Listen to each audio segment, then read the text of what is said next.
Good morning and happy Thanksgiving. We know the day after Thanksgiving, people traditionally are trying to find something a little different than what they've had the day before.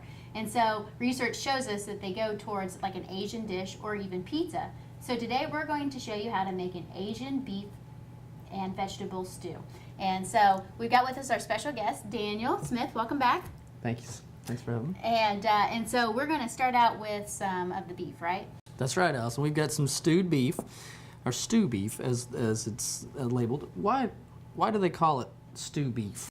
Well, it's actually because it's generally a cut of beef that is a little less tender, and so they just want to cut it up so it's in smaller chunks, a little easier to cook, and it definitely needs to have some kind of liquid to make it a little bit more tender. And so the liquid that we're actually using is a light coconut milk, and the light coconut milk you can find in the international food aisle, and there's light or regular coconut milk, so we'll add that in. And then we also have the seasoning that we're going to use is curry powder, and so it's a little yellow, so it actually turns the vegetables in the stew a little yellow in color, so it adds such nice flavor. It does. It makes the house smell good, and that's what I like about this dish is because generally you're going to have family around, you want to spend some time with them, and so you want to try to do something that you can get back to the family quickly, and that's what you can do here is you can put all these ingredients in. Yes.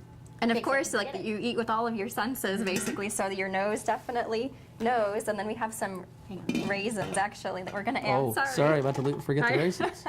So this is the golden raisin, so to add a little bit of sweetness with the vegetables and the beef. And so then, Daniel, we're going to put the lid on right and let it kind of come to a boil, and then we'll turn it down to simmer. Okay. And we're going to want to make sure that this stew beef is nice and tender, so when it's fork tender is when you know it's time to actually put in your vegetables. And we're just using a frozen vegetable mix. And I know, Janine, you said this is they're packaged at the peak freshness, so this is a great thing that you can use. You're just going to pour this in at the last about 10 or 15 minutes of cooking. It's going to take about 2 hours, and you've got this wonderful dish that's ready for the day after Thanksgiving. And remember, Thanksgiving time, keep your leftovers, cold food cold, hot food hot. After your meal, get it in the refrigerator, so we don't want anybody getting sick this time of year.